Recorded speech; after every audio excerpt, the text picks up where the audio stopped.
जी doctor Bilkis. अच्छा, इनके लिए सीबकथॉर्न ले लें, मल्टीविटामिन है। बाज़ औक़ात फोलेट और आयरन की कमी की वजह से भी नींद बहुत आती है। ठीक है, आपका लीवर सही तरीके से काम नहीं कर रहा होता। बाज़ लोग को ऐसे होते हैं जिनको फैटी लीवर होता है ना, वो भी खाना खा रहे होते, पसीना आ रहा होता है और उसके बाद वो ऐसे हो जाते हैं। ये दो रीज़न होते हैं। तो आप मेरे नेचुरोपैथी में तो आप इन चीज़ों को रूल आउट ज़रूर करें। आपके लिए सीबकथॉर्न बेरीज ये मिल जाते हैं आराम से हिमालयन रेंज में। इसमें फॉलिक एसिड भी बहुत अच्छा होता है, फोलेट बी कॉम्प्लेक्स भी, और इसके साथ इसमें जो है इसको लेना कैसे डॉक्टर बिल्किस? देखिए, आपने बेरीज जो है ना, 1 चम्मच जो है आपने पहले तो इसको धो लें, उसके बाद आप नाश्ते के बाद फौरन ले लें, विथ मील लें। ये मल्टीविटामिन है, आपको खानों के साथ लेना है। ठीक है, आप इसको खानों के साथ ले लें, इससे बहुत फ़र्क पड़ता है।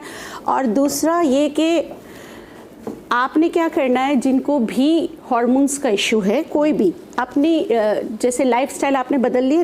एक है कि पुदीना आता है जो स्पेयरमिंट कहते हैं, जिससे वो बहुत ज़बरदस्त होता है, पहाड़ी पुदीना। सही है, वो इतना तेज़ होता है और जब वो लग रहा होता है ना, बिल्कुल डार्क ब्लैक कलर का लग रहा होता है, और आप उसको ज़बान पे रखें ना तो एक वो तेज़ी आती है, जैसे मिंट फ्लेवर तक तासीर जाती है। हाँ, तो आपने पहाड़ी पुदीना का कहवा, उसमें आप अदरक डाल सकते हैं। ये डालकर आप ज़रूर इस्तेमाल करें, तो इससे बहुत ज़्यादा फ़र्क पड़ता है। अच्छा, दूसरा, अगर आपका इंसुलिन आप रेजिस्टेंस है तो मेथी दाना बहुत अच्छा होता है, उसको सोक करके रात को, और आपने वो जो है उसका सुबह खाली पेट आपने, अगर कोई अद्वियात इस्तेमाल नहीं करें तो, क्योंकि खाली पेट की किसी को थायराइड होता है तो उसको भी इंसुलिन हो सकता है, पहले थायराइड की मेडिसिन ज़्यादा इम्पॉर्टेंट है। फिर आप ये जो है अपने रूटीन में, जैसे आपने शीशे की जग या शीशे की बोतल यूज़ करनी है, उसमें आप ये मेथी दाने वाला बोतल जो है पूरा दिन थोड़ा थोड़ा पीते रहे।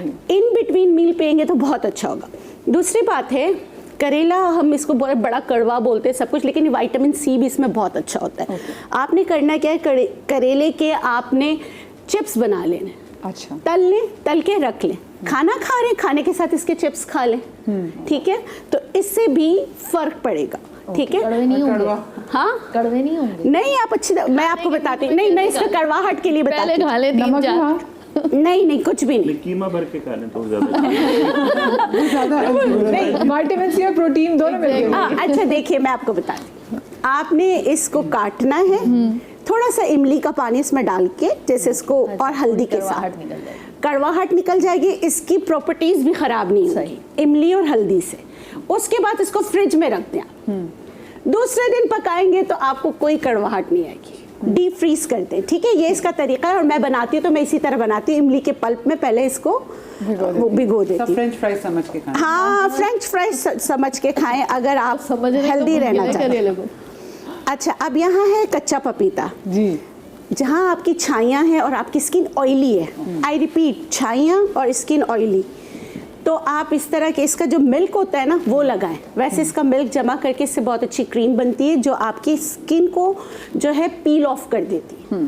ठीक है, अब आपने माशाल्लाह फार्मूला क्रीमें लगा के स्किन पतली कर दी, सब कुछ ये लगा के फिर आप मुझे फ़ोन करेंगे दाने निकल, फिर तो कुछ भी नहीं, फिर आप नहीं कर सकते। ठीक है, ये और कच्चे पपीते का अचार बनता है, बहुत ज़बरदस्त बनता है। कच्चे पपीते का अचार बना के जब आप खाना खा रहे हो तो उसके साथ आप कच्चे पपीते का अचार खाएं। हाँ, ये कच्चे पपीते का अचार आपने खाना है, पता चले भी मुंह पे लगा के बैठ जाए, क्योंकि अक्सर खवातीन बड़ी जज्बाती हो जाती हैं, वो कहती है जो खा रहे हो मुंह पे भी लगा लो। तो अचार जैसी चीज़ मुंह पे लगाएगा, लोग नींबू मुंह पे लगा लेते हैं डायरेक्ट। कि जी, मैंने एक लड़की को देखा, उसको इसने मशवरा दिया, उस बेचारी की एक्नी थी, तो उन्होंने कहा बेटा तुम लेमन मुंह पे लगाओ, तुम्हारे पोर्स बंद करेगा। उसकी तो एग्रीवेट करेगी सारी वो। हाँ, ओवियस, हर चीज़ जो पील ऑफ करती है वो एग्रीवेशन करेगी। अच्छा, और इसके बीज आपने हमेशा निकाल देने हैं, बीज निकाल देने हैं। अचार बनाने का तरीका ये है कि इसको पहले आप, इसमें बिल्कुल भी जो है ना कंडेमिनेशन पानी की नहीं होनी चाहिए, कंटेमिनेशन पानी बिल्कुल नहीं होनी चाहिए। और आप शीशे के जार में बना के रखें, जो मर्तबान होता है उसमें बना के रखें, लेकिन इसका इस्तेमाल करें। लग जाएगी सब। हाँ। अच्छा, भाई बात कर रहे थे कि ईडी वगैरह मेल में ज़्यादा है, उसका एक रीज़न मैं बता देती हूँ। हेयर ट्रांसप्लांट के बाद जो स्प्रे इस्तेमाल करते हैं ना, वो भी इस चीज़ को बढ़ावे में मदद करता है, क्योंकि सबल सरोटा से ही बना हुआ होता है। तो फिर इस चीज़ का भी ख्याल रखें कि आप फैशन के लिए जा रहे हैं, सब कुछ आपको 2 टाइम वो लगाने के लिए देते हैं, और हार्मोन सप्रेसेंट मेडिसिन दे रहे होते हैं जिससे आपके बाल अच्छे निकलें। तो इसके लिए भी सही है। तो इस चीज फ्राइड का इस्तेमाल बहुत कॉमन है हाँ बेसिकली उसके ठीक है। लिए तो इस चीज़ को भी, क्योंकि मेरे पास पेशेंट आते हैं तो वो इस ट्रांसप्लांट के बाद आते हैं, फिर वो कहते हैं हमारे साथ ये सारी चीज़ें हो गई हैं। तो मैं उनको कहती हूँ कि आप अपने डॉक्टर को, आपने बताया था कि आपकी शादी होने वाली है, क्योंकि जाते ही हमारे यहाँ तो हर चीज़ उस वक्त होती है ना, टक टक टक। तो उससे 6 महीने पहले वो ट्रांसप्लांट कराते हैं, फिर वही मेडिसिन यूज कर रहे होते हैं, फिर वही स्प्रे कर रहे होते हैं। तो उसके बाद जो है ना भाई या तो अपना प्रॉब्लम हुस्न देख लो या तो फैमिली मिला लो छोटी सी ब्रेक के बाद।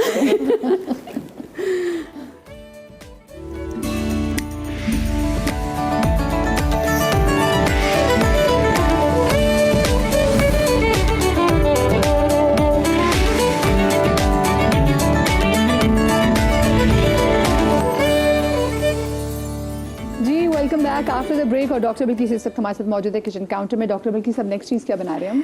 अच्छा देखिए, हार्मोन्स को बैलेंस रखना ज़रूरी है। जैसे हमने लाइफस्टाइल की बात की, एक मैं आपको नेचुरल फार्मेसी बता रही हूँ, नीम।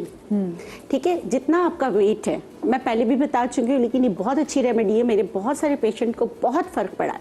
ठीक है, नीम, एक बात याद रखिएगा, नीम कभी भी खाली पेट सुबह निहार मुँह नहीं खानी चाहिए, खासकर जितना जो मैं बता रही हूँ, क्योंकि ये जो है आपके हार्मोन्स को शट डाउन करने में भी आपकी हेल्प करता है। अच्छा, सही है। लेकिन आपने ये, जैसे मिसाल के तौर पे मैं 50 केजी की हूँ तो मैं 5 खाऊंगी पत्ते, ठीक है। अगर कोई 70 केजी का है तो फिर वो 7 खाएगा।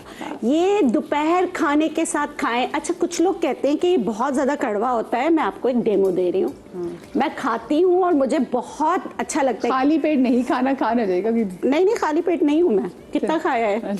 अच्छा, एक और चीज़ मैं बताना चाहूँगी कि मेरी और डॉक्टर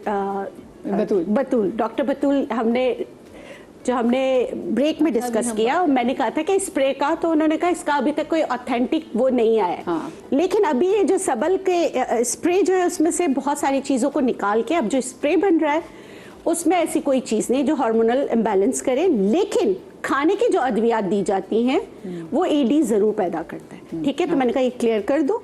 और दूसरा ये कि यहाँ कैरियाँ रखी हुई हैं, हर चीज़ जो विटामिन सी से भरपूर है वो आपके लिए अच्छा है। याद रखें, बड़े का गोश्त अल्लाह ने खाने के लिए हलाल किया है, तो उसकी बहुत ज़्यादा फजीलत है। क्या है उसमें? B12 होता है, जो आपके आंतों के लिए बहुत अच्छा होता है। नाश्ते में हमेशा, पुराने ज़मानों में देखें, निहारी और ये सारी चीज़ें नाश्ते में खाई जाती हैं। गोरा भी स्टेक्स खा रहा होता है सुबह अंडे के साथ। देखिए, मैं थोड़ा करूँ, B12 हर किस्म के गोश्त में होता है। बड़े का गोश्त इज़ अ वंडरफुल थिंग, लेकिन उसको लीन करके खाया जाए।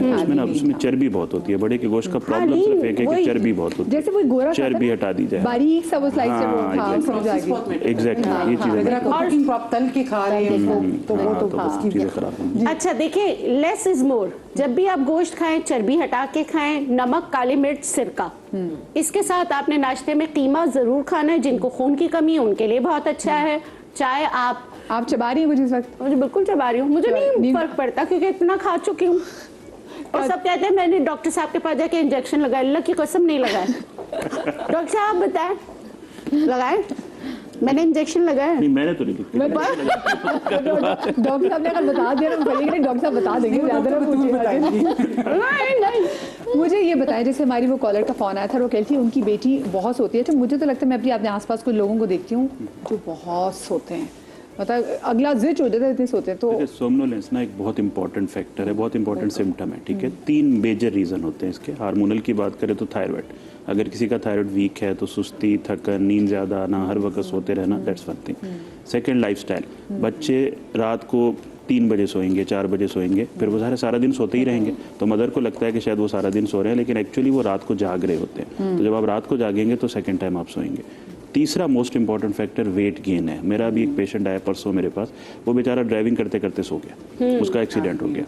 He was 112 kg। Obstructive sleep apnoea, यानी वेट की वजह से जब आप रात को सोते हैं तो आपका सांस रुक जाता है, आपकी बार बार आंख खुलती है, फिर आप सारा दिन सोते रहते हैं। तो weight is the most important factor सारा दिन नींद आने का। तो ये बहुत खतरनाक भी है। तो मेरे पेशेंट जो आते हैं मेरे पास ओबेसिटी के लिए या मेटाबॉलिक सिंड्रोम के लिए, तो हम उनको काउंसल करते हैं कि जब तक आपका 10, 12, 15 किलो वेट कम नहीं हो जाता, हम वैसे को कंट्रोल नहीं कर लेते। आप कोशिश करें कि आप इवन ड्राइव ही ना करें अगर इस किस्म के सिम्टम आ रहे हैं। तो ये बेसिकली 3 मेजर चीज़ें हैं, ये तीनों रूल आउट करने करनी पड़ती है, वो क्योंकि बताती उनका बच्ची का वेट नॉर्मल था तो थायराइड देख लें और ये देख लें कि वो रात को सोती कितने बजे, उसी बहुत चीज़ें जरूरी क्लियर हो और आयरन लेवल भी चेक कराना। जाए। अच्छा जी, नसरीन हमारे साथ मौजूद है मंडी बहाउद्दीन से। अस्सलाम वालेकुम।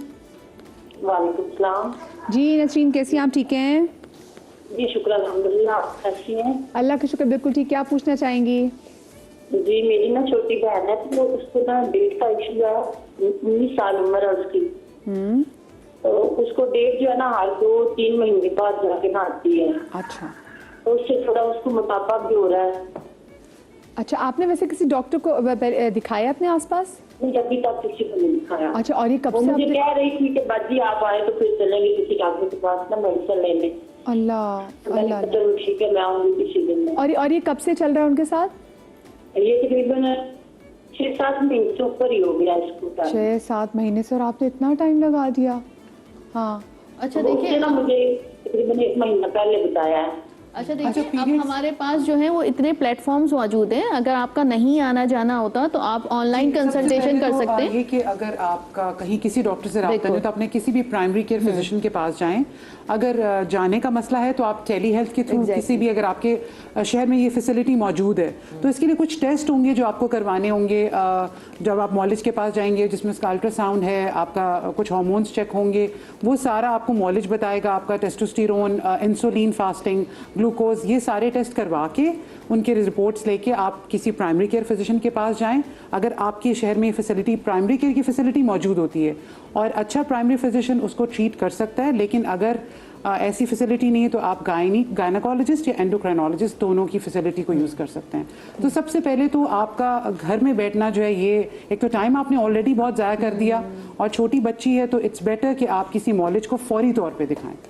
ठीक है। दूसरा मदिया, ये ज़रूरी है लड़कियों को समझना कि औरत को साल में मिनिमम 3 से 4 साइकिल ज़रूर आने चाहिए। अगर आपको 8 से कम साइकिल आ रहे हैं पूरे साल में, तो आपको आगे चल के खुदा न खास्ता एंडोमेट्रियल कैंसर, यूट्राइन, जो यूट्रस का जो बच्चेदानी का जो कैंसर है वो होने का रिस्क हो जाता है, क्योंकि आपकी यूट्रस की लाइनिंग मोटी हो जाती है, जिसमें हम एंडोमेट्रियल हाइपरप्लेजिया कहते हैं। तो इसलिए अगर किसी को 3-3 महीने में पीरियड नहीं आ रहा तो प्लीज़ डॉक्टर को जल्दी जाके दिखाएं, क्योंकि आपको फिर टैबलेट्स पे डाला जाता है जिससे आपको हर एटलीस्ट मिनिमम 3 महीने में ज़रूर पीरियड आ जाना चाहिए। सही। और डॉक्टर साहब ये बताइएगा, एक सवाल ये भी आया कि अगर आपको PMOS हो तो इसका मतलब है कि आप बच्चा कंसीव करने में आपको कंफर्म प्रॉब्लम होगी?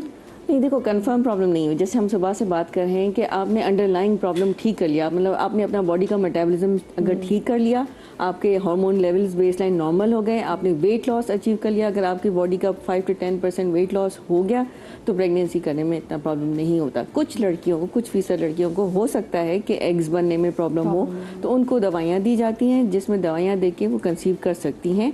लेकिन PCO में ट्रीटमेंट, PMOS में ट्रीटमेंट ज़रूरी इसलिए भी होता है कि अगर प्रेगनेंसी भी हो गई, आपके हार्मोन लेवल्स नॉर्मल नहीं हुए या वेट आपने नहीं लूज़ किया, तो मिसकैरेज का रिस्क भी बढ़ जाता है। हाँ, तो इसलिए डॉक्टर को ज़रूर दिखाएं और अंडर सुपरविजन आपको फिर ट्रीटमेंट होना चाहिए। मतलब एक ऐसी चीज़ है कि जिसका नागुज़ीर है इलाज, कि आपको करवाना ही करवाना है। अच्छा, इनफर्टिलिटी की एक और बात कि आपके पार्टनर की भी जो है ना वो वर्कअप होना चाहिए। It's not just the female. एक बहुत बड़ा मिसकंसेप्शन है कि फीमेल इज रिस्पॉन्सिबल। अगर फीमेल अपने सारे टेस्ट करवा के नॉर्मल है तो पार्टनर की भी जो है रिपोर्ट सारी, उसका सीमन एनालिसिस, सारी डिटेल, ये जो है जरूरी होना चाहिए, सारा कुछ होना चाहिए। फीमेल अगर नॉर्मल नहीं भी है तो तब भी आपका पार्टनर बिल्कुल। और ये कॉमन फिनोमेना हमारे यहाँ जो मौजूद है, जैसे इन्होंने बताया, आपकी टोटल साइकिल इतनी होनी चाहिए। हमारे यहाँ एक बहुत ही बड़ी मिथ मौजूद है कि अच्छा कोई बात नहीं, साइकिल स्किप हो रही है, अभी 18 साल की है, 1-2 साल में शादी हो जाएगी, नॉर्मल हो जाएगा, हम नहीं दिखाते। और यही सारे जो अपने लेट डायग्नोसिस और सब कुछ होती हैं, आजकल सबसे ज़्यादा कॉमनेस्ट रीज़न जो है वो प्रीमेच्योर ओवेरियन फेलियर का है। ठीक है। और आज एक दफ़ा प्रीमेच्योर ओवेरियन फेलियर हो जाए और उसमें भी आप डायग्नोसिस में टाइम लगाएं, तो फिर वो इनफर्टिलिटी को गायनाकोलॉजिस्ट के लिए या एंडोक्राइनोलॉजिस्ट के लिए डील करना या उसको ट्रीट करना एक हद तक के बहुत डिफिकल्ट हो जाता है। अच्छा, एक और चीज मैं ऐड करूं, डिस्मेनोरिया जो पेनफुल मेंस्ट्रुएशन है, उसको भी बड़ा मदर्स कहती common है daily ठीक लेते है, हैं। पैराडोल खा लें, पैरासिटामोल खा लें, exactly. ये बिल्कुल नहीं करना नहीं चाहिए। खाना चाहिए। नॉर्मल माइल्ड पेन होती है विच इज बेरेबल। अगर वो अनबेरेबल पेन है तो प्लीज बच्ची को डॉक्टर के पास लेके जाएं, उसका एग्जामिनेशन कराएं। हो सकता है कोई अंडरलाइन पैथोलॉजी जिसकी वजह से उसको पेन। हमारे यहाँ ये होता है वार्म वाटर बॉटल रख लें, पॉन्स्टॉन खा लें, और Ponstan should be a especially big खास तौर पर जब पॉलिसिस्टिक ओवरीज होती हैं, अल्ट्रासाउंड करा लिया तो Exactly. उसको इतना नॉर्मलाइज करते हैं पेन को, हाँ कि बेटा pain is कोई okay, बात नहीं, पेन pain is इसी okay. वजह से हो रहा है, इसलिए बर्दाश्त करो। बच्ची चल फिर बच्चे नहीं जा नहीं स्कूल पाते। नहीं जा बिल्कुल। पाते अरे मेरे बच्चियां। पास तो ऐसे एक दफा मेरी पेशेंट को लेकर आए थे कंधे पे, आप समझे कि उसको इतना शदीद पेन था कि पेन किलर भी लगा हुआ था, कंधे पे भी लेकर आए थे। मैं नेचुरोपैथी में कुछ चीजें बता पेन देती के हूँ। वाले से भी हम जरूर करेंगे कि भाई आपको भी एक थ्रेशोल्ड आपको लगा था कि कब आपको पता चले डॉक्टर के पास जाना। अपना बहुत सारा ख्याल रखिएगा। सबका शुक्रिया। शादरी आबाद, अल्लाह पाक आपको लाती हमसे दूर रखें। आमीन या रब्बुल आलमीन। टाइम रहेगा।